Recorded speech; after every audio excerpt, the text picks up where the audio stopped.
एक manufacturing unit है और ये सोचकर परेशान है कि आपकी आधी कमाई टैक्सेस में जा रही है। क्या आप अपनी इनकम टैक्स की लायबिलिटी कम करना चाहते हैं पर कोई लीगल तरीका नहीं मिल रहा है? अगर हाँ, तो ये वीडियो आपके लिए है। हाय फ्रेंड्स, मेरा नाम है सीए शिखा गुप्ता और इस वीडियो के एंड तक आप अपनी इनकम टैक्स की लायबिलिटी आधे से भी कम कर चुके होंगे, तो please watch the video till and. Government ने मैन्युफैक्चरिंग यूनिट्स को बूस्ट करने के लिए और इकोनॉमी को रिवाइव करने के लिए एक नया सेक्शन इंट्रोड्यूस किया है इनकम टैक्स एक्ट में, जो कि है सेक्शन 115 BAB। करंटली हमारी जो कंपनीज हैं उन पे दो टैक्स रेट लगती है, एक है 25% की और एक है 30% की। अगर कंपनी का टर्नओवर 400 करोड़ से कम है तो उस पर 25% की टैक्स रेट लगती है और अगर 400 करोड़ से ज्यादा है तो 30% की टैक्स रेट लगती है।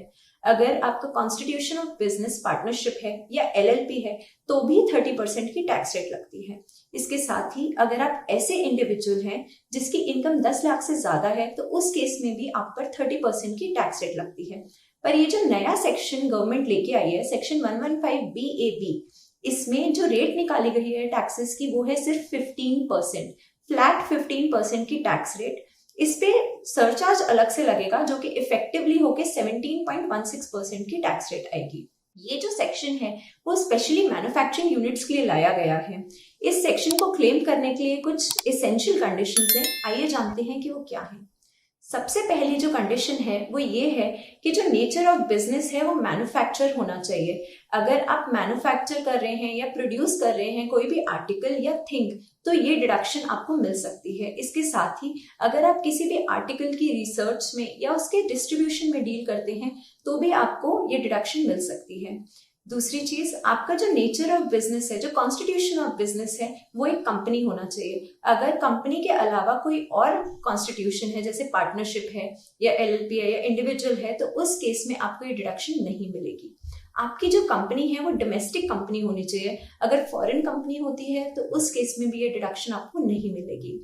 चौथी चीज जो इंपॉर्टेंट है वो ये है कि जो कंपनी है that should be set up and registered in India after 1/10/2019। अगर कोई कंपनी 1/10/2019 से पहले बनी थी तो वो ये सेक्शन का बेनिफिट क्लेम नहीं कर सकती है।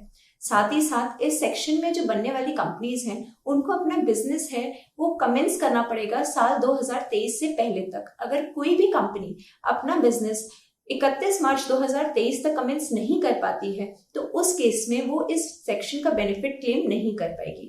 इसके साथ ही इस सेक्शन में जितनी भी कंपनीज कवर्ड हैं उनको बेनिफिट तभी मिल पाएगा जब वो नई प्लांट एंड मशीनरी यूज करेंगी। अगर वो सेकेंड हैंड मशीनरी यूज करती हैं तो इस सेक्शन का बेनिफिट नहीं मिलेगा। इस केस में अगर आप फॉरेन से आई हुई मशीनरी यूज करते हैं तो उसको एज सेकेंड हैंड कंसिडर नहीं किया जाएगा। इसका मतलब ये है कि अगर आप फॉरेन से कोई मशीनरी मंगाते हैं और इंडिया में वो फर्स्ट टाइम यूज हो रही है तो उसको भी फर्स्ट हैंड ही कंसिडर किया जाएगा।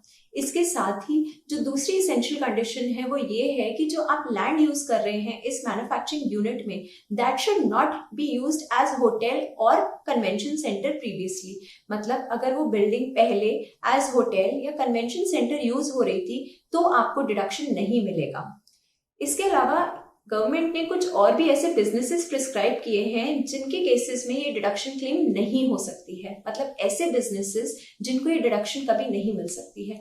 वो बिजनेस है, पहला प्रिंटिंग ऑफ बुक्स, दूसरा माइनिंग, तीसरा सॉफ्टवेयर डेवलपमेंट, चौथा आपका मार्बल ब्लॉक्स को स्लैब्स में कन्वर्ट करना। तो अगर आप इन 4 बिजनेसेस में फॉल करते हैं तो उस केस में आपको सेक्शन 115 BAB की डिडक्शंस नहीं मिल सकती हैं। तो अगर आप एक मैन्युफैक्चरिंग यूनिट है, एक नई मैन्युफैक्चरिंग यूनिट है और अगर आप उसको एज कंपनी सेटअप करते हैं तो आप एक बहुत बड़ा बेनिफिट क्लेम कर सकते हैं। जहां आपकी जो परसेंटेज थी इनकम टैक्स की वो 30% और 25% थी, वो इस सेक्शन को क्लेम करने से सिर्फ 15% रह जाएगी। तो इस सेक्शन को क्लेम करने से आपके जो इनकम टैक्स की लायबिलिटी है वो आधे से भी कम हो सकती है। तो फ्रेंड्स, अगर आपको ये वीडियो अच्छा लगा हो और इन्फॉर्मेटिव लगा हो तो आप प्लीज इस चैनल को सब्सक्राइब करिएगा और इस वीडियो को लाइक करिएगा। अगर आपको इसमें कोई और जानकारी चाहिए तो आप हमारे कमेंट्स बॉक्स में भी कमेंट कर सकते हैं या फिर हमारी मेल ID पर मेल कर सकते हैं। Thank you.